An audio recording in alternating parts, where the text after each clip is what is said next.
안녕하십니까. 6월 30일 월요일 말씀 묵상 함께 시작하겠습니다. 2025년도 이제 절반이 흘러갔습니다. 주님께서 우리와 함께 하시고 우리를 지켜주시고 우리가 늘 하나님의 나라를 꿈꾸면서 하루하루 살아갈 수 있기를 기도합니다. 오늘 본문은 창세기 23장 12절부터 20절까지 말씀이고요. 통독하실 말씀은 시편 111편부터 118편까지 말씀입니다. 오늘 본문은 지난주 토요일에서 말씀이 이어지는데요. 결국 아브라함이 막벨라 굴을 사는 모습을 볼 수 있습니다. 이걸 통해서 믿음의 유산을 남긴다는 것이 무엇일까 한번 생각해보는 시간이 되었으면 좋겠습니다. 그럼 먼저 말씀 보시겠습니다.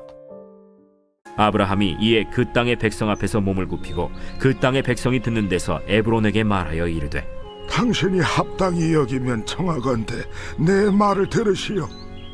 내가 그 밭값을 당신에게 주리니 당신은 내게서 받으시오. 내가 나의 죽은 자를 거기 장사하겠노라. 에브론이 아브라함에게 대답하여 이르되 내 주여, 내 말을 들으소서. 땅값은 은 400세겔이나 그것이 나와 당신 사이에 무슨 문제가 되리이까? 당신의 죽은 자를 장사하소서. 아브라함이 에브론의 말을 따라 에브론이 헷 족속이 듣는 데서 말한 대로 상인이 통용하는 은 400세겔을 달아 에브론에게 주었더니 마므레 앞 막벨라에 있는 에브론의 밭 곧 그 밭과 거기에 속한 굴과 그 밭과 그 주위에 둘린 모든 나무가 성문에 들어온 모든 헷 족속이 보는 데서 아브라함의 소유로 확정된지라. 그 후에 아브라함이 그 아내 사라를 가나안 땅 마므레 앞 막벨라 밭 굴에 장사하였더라. 마므레는 곧 헤브론이라. 이와 같이 그 밭과 거기에 속한 굴이 헷 족속으로부터 아브라함이 매장할 소유지로 확정되었더라. 예, 지난 토요일에 아브라함이 막벨라 굴을 구하는 모습까지 보았는데요. 오늘은 그 계약이 성취되는 모습을 볼 수 있습니다.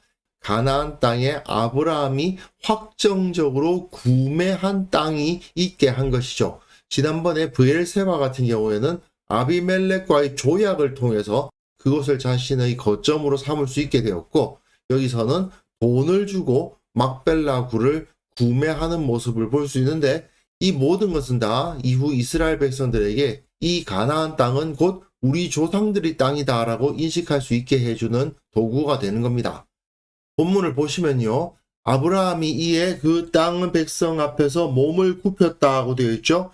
계속해서 겸손한 태도를 보이고 있습니다. 아브라함은 그들 가운데 거하는 나그네였기 때문에 언제나 그들 앞에서 겸손한 태도를 취할 수밖에 없었고, 또 아브라함의 그런 모습은 다른 헷 족속들이나 기타 여러 족속들에게 나름대로 존경의 대상이 되어서 그들도 아브라함을 존중하고 아브라함도 저들을 존중하는 그런 관계 가운데 있었음을 알 수가 있죠. 그 땅의 백성이 듣는 데서 증인들을 두고 한 말이라는 것입니다. 부동산 거래를 하는 거니까 이것이 거래가 되었다는 것을 보는 증인들이 있어야 되는 거잖아요. 그래서 그 땅의 백성이 듣는 데서 에브론에게 말하였는데, 당신이 합당히 여기면 청하건대 내 말을 들으시오. 내가 그 밭값을 당신에게 주리니 당신은 내게 받으시오. 내가 나의 죽은 자를 거기 장사하겠노라.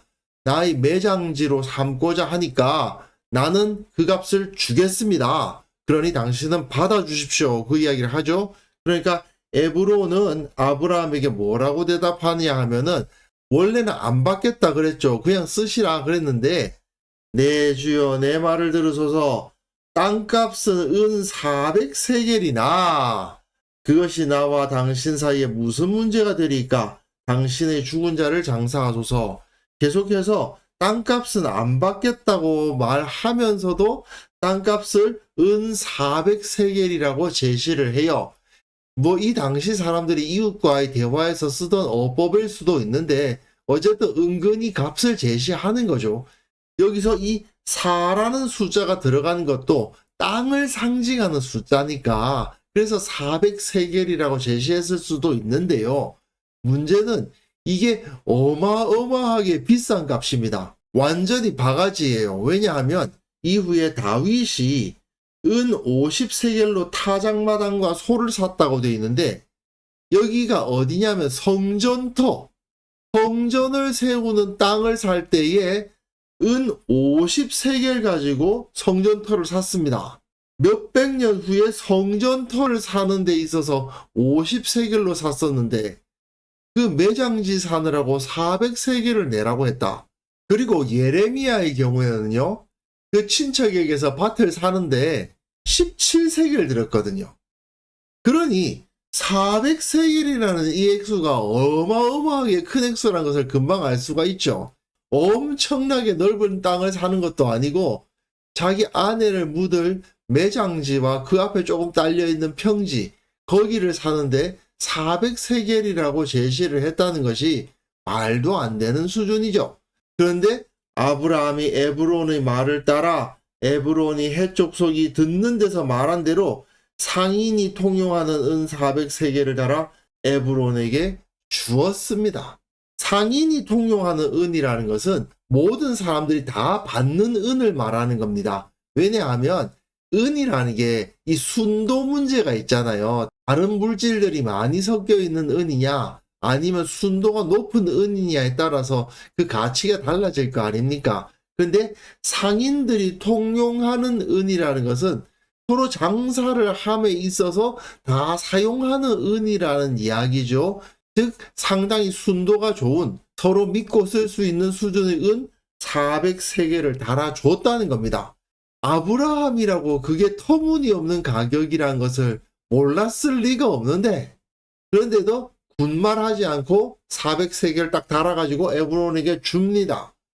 그것을 통해서 마므레아 막벨라에 있는 에브론의 밭, 곧 그 밭과 거기에 속한 굴과 그 밭과 그 주위에는 모든 나무가, 그 밭에 속한 모든 것들이 다 성문에 들어온 모든 핵족속이 보는 데서 아브라함의 소유로 확정되었다라고 되어 있어요.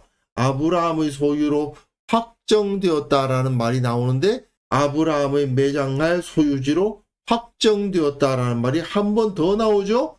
예, 이렇게 두 번 나오는 이유는 증인, 증거로서의 의미를 가지기 때문에 그러는 거죠. 이는 증인, 증거의 상징수입니다. 그래서 이렇게 두 번 말함으로써 이것은 확실하게 아브라함이 소유한 땅이 되었다. 그리고 그 소유한 땅에 그 아내 사라를 가나안 땅 마므레아 막벨라 밭 굴의 장사였다. 마므레는 곧 헤브론이라. 그래서 헤브론이라는 이 지역은 아브라함 때로부터 우리들에게 유산으로 물려져 내려오는 땅이다라고 선포를 하고 있는 겁니다.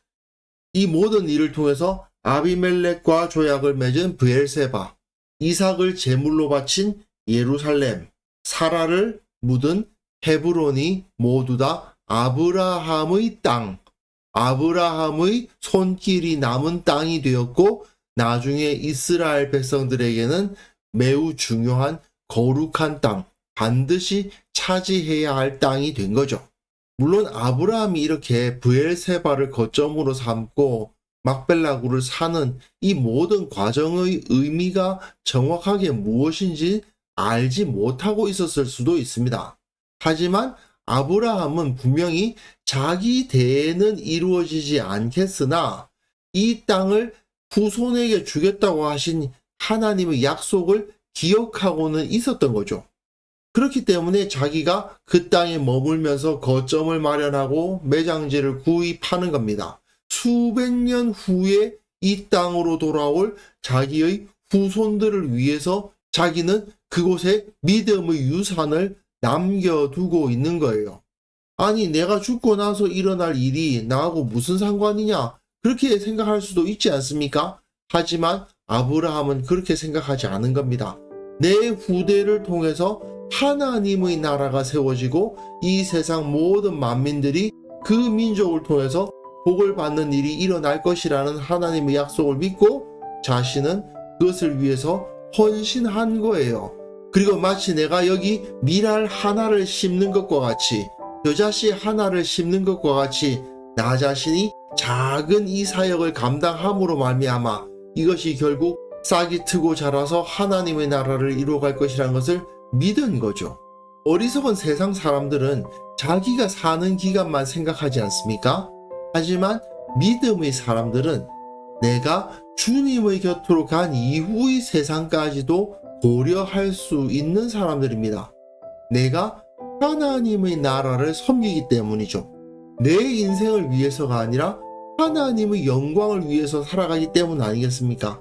그러니까 나는 내가 살아가는 동안에 최선을 다해서 주님을 섬기고, 또한 내가 이 땅을 떠나 주님의 곁으로 간다 하더라도 내가 남긴 그 믿음의 유산이 나의 자녀들을 통해서, 내 이웃을 통해서 점점 더 커져갈 것이라는 것을 바라보는 것, 그것이 바로 믿음의 사람들이 가져야 할 마땅한 태도라고 할 수 있습니다.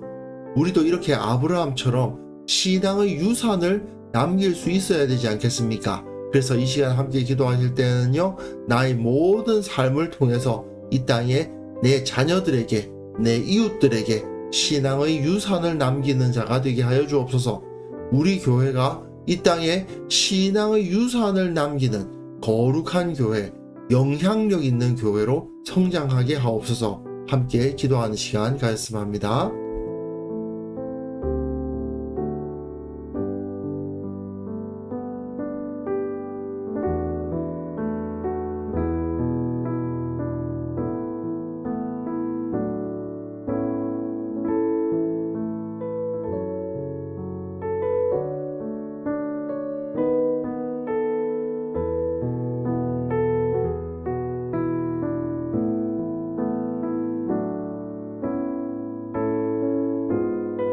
하나님 아버지, 내가 아브라함처럼 이 땅에 신앙의 유산을 남길 수 있는 믿음의 사람이 되게 하여 주옵소서. 내 모든 삶이 신앙의 유산이 되게 하여 주시고, 나의 자녀에게, 이웃에게 내가 믿음으로 행했던 모든 것이 나의 자녀들에게, 나의 이웃에게 신앙의 유산으로 남을 수 있도록 도와주옵소서. 아버지, 우리 교회에 속한 모든 성도들이 이처럼 신앙의 유산을 남기기를 기뻐하게 하시고, 매 순간 매 순간 거룩하고 영향력 있는 삶을 살아감으로 말미암아 우리 교회가 참으로 신앙의 유산으로 이 땅에 남는 그런 역사가 나타나게 하여 주시고, 또한 한국교회의 모든 성도들이 자녀와 이웃에게 신앙의 유산을 남기기를 원하고 노력하는 자들로 설 수 있도록 주께서 저들을 붙들어 주옵소서. 아버지 하나님, 오늘 하루 살아가는 그 모든 삶 가운데에서 하나님의 역사하심만이 나타나기를 원합니다. 주께서 나를 인도하시고 주께서 나를 보호하시고 나를 지혜롭게 하신다 고백하는 하루가 되게 하여 주시고, 내가 한 모든 행동을 통해서 우리 자녀들이 나를 기억하고 그것을 통해 하나님을 보게 되는 역사가 나타날 수 있도록 주께서 은혜를 베풀어 주시기를 원하옵고 예수님의 이름으로 기도합니다. 아멘.